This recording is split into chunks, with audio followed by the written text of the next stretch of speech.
What's going on, everyone? Jack here from Half Chrome, and this is the DJI Air 3. It's a pretty impressive machine. In fact, I think this is pretty much my daily driver when I'm doing photography shoots. I love having the two cameras. However, this thing is not perfect. There are a handful of things that I really don't like about this, or that I think could be a little bit better. I'm going to share with you my top 10 things that I think would make this a little bit better. Now, DJI, I know you're listening, so when it comes to that Air 4, let's get on this list.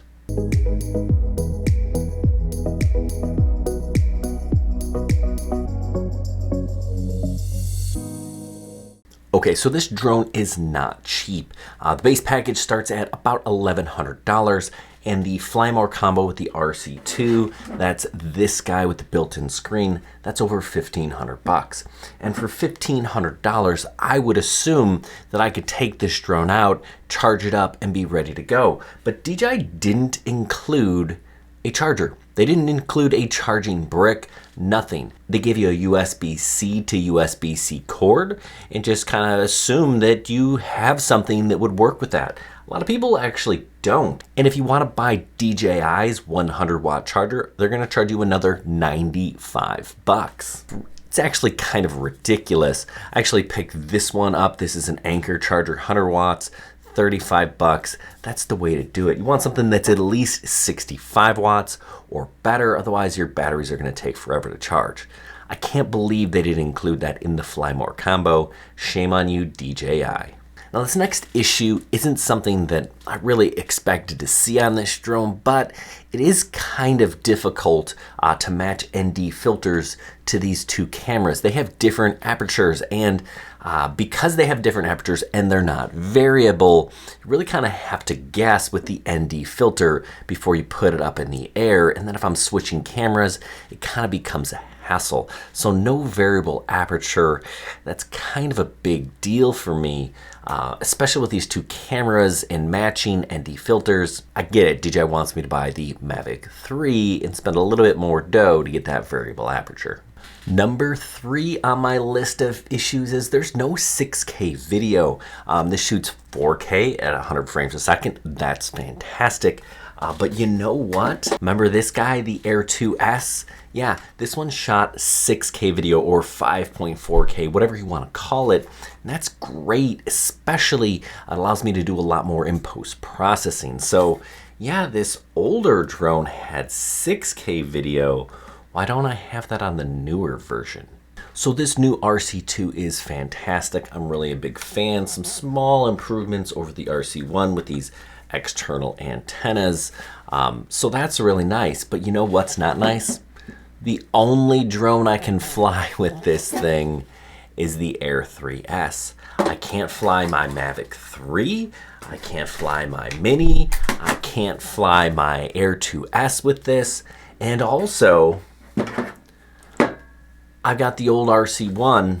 I can't fly my Air 3 on my RC1. Now, going from 03 to 03 Plus to 04, yes, 04, the transmission is great, but it is kind of disappointing that there's no compatibility with this new RC. I get, like, as we move forward, we got to leave some things behind, but is it really that different? Is it not capable of backwards compatibility?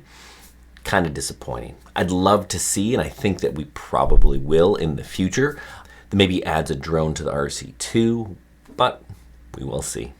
Okay, so the next issue I have here is size, right? This is an Air 3 drone, which is supposed to be a smaller, more compact version of maybe the Mavic 3. I'm not sure.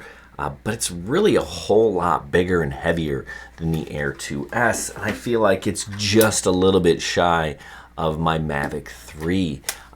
It's big. You know, I did take this on vacation with me, and I had it in the shoulder bag, which is pretty darn large, right? So everything with this drone got a little bit bigger. And I just wonder if Air is actually the best name for this thing, because it isn't very small. And that kind of leads me to my next gripe. What is this drone? Who is this drone for? DJI hasn't done a really good job of kind of differentiating their products, right? I've got the Mini, which I really like. It's great for beginners. It's kind of a great entry-level drone. I've got the Mavic 3, great for pros. Who is this one for? You know who I think they should build the Air series for? People that want tracking drones. Yes, there's obstacle avoidance and there is tracking on this drone, but it just isn't very good. And now that Skydio has left the consumer market, that's a really big niche to fill. And I think the Air series would be the perfect series of drones to fill that niche, but it isn't, right? So it's just kind of somewhere in the middle between the Mini and the Mavic 3. It's probably good enough for professionals and it's better than most people need, but it's just kind of an in the middle kind of drone. Middle child syndrome all over this thing. So my next gripe is just kind of a question that I don't understand, right? So I got to put an SD card in here and that's fine and dandy, but it does have 8 gigs of onboard storage. 8. Yeah, that's it, just 8. You know, let's forget that we're filming in 4K and we've got 46 minutes of flight time. Why such little storage? Why not 16, 32, 64, 128? We're gonna add what to the cost, DJI? Tens of dollars maybe? Yeah, let's go with some serious onboard storage and then also give us the capability of putting in a bigger SD card. Like 8 gigs just seems like we'll throw you a little something, but why not a little bit more? Let's make the internal storage actually useful. Okay, my next gripe is flying at night with this night mode. It just doesn't seem quite right. It just kind of takes anything that is kind of gray and makes it really black. It's definitely processing.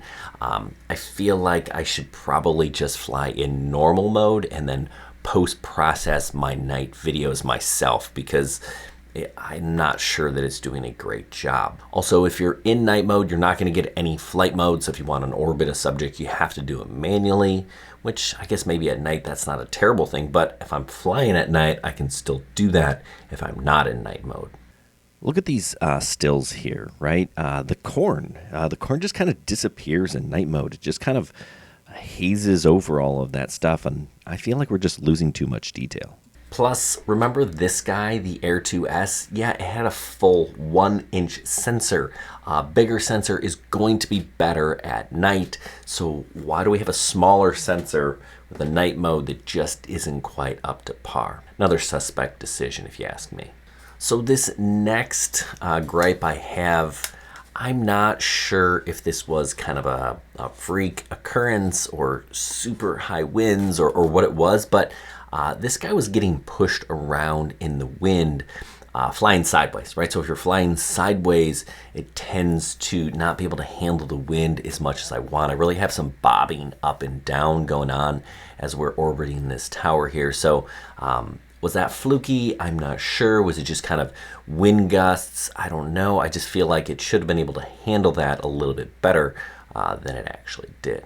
My last gripe has to do with this. This is the battery. And yeah, battery life is fantastic. No, you're not going to get 46 minutes. You're going to get closer to 30. They're big and they're heavy. And you know what? They're almost identical to the Mavic 3 battery. Similar locking mechanism, similar size. We're talking about 4,200 milliamp hours versus 5,000 milliamp hours. So this battery here is going to cost me like $160, $170. That's super expensive for a battery. And also, why aren't these interchangeable? Why can't I use my Mavic 3 battery on my Mavic Air 3, right? Like they are, in terms of size, essentially the same, but we have different places where they connect to the drone. Here in the Mavic 3, it connects in the back, whereas in the Air 3, we connect in the front. DJI could throw us a bone and make compatible batteries between their different series of drones. Sure, this one's a little bit smaller. Maybe I get a little bit less flight time. This one's a little bit bigger. I get a little bit more flight time. Maybe I'm okay losing a few minutes of battery life with my Mavic 3 because I have a less expensive battery that happens to work with multiple drones. I think they could do this.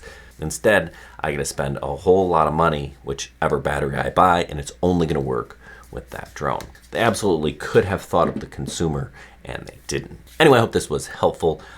You know, if you disagree with me, and I'm sure lots of people do, leave a comment down below. Ask me a question. Let me know, what is it that you think about this drone? Is there something else that they missed? Is there something that I missed? If you have this drone and you're thinking about going pro with it, we've got tons of material in the description down below to help you pass your Part 107. Make sure you check that out. Anyway, I hope this was helpful. Good luck, everyone, and happy flying.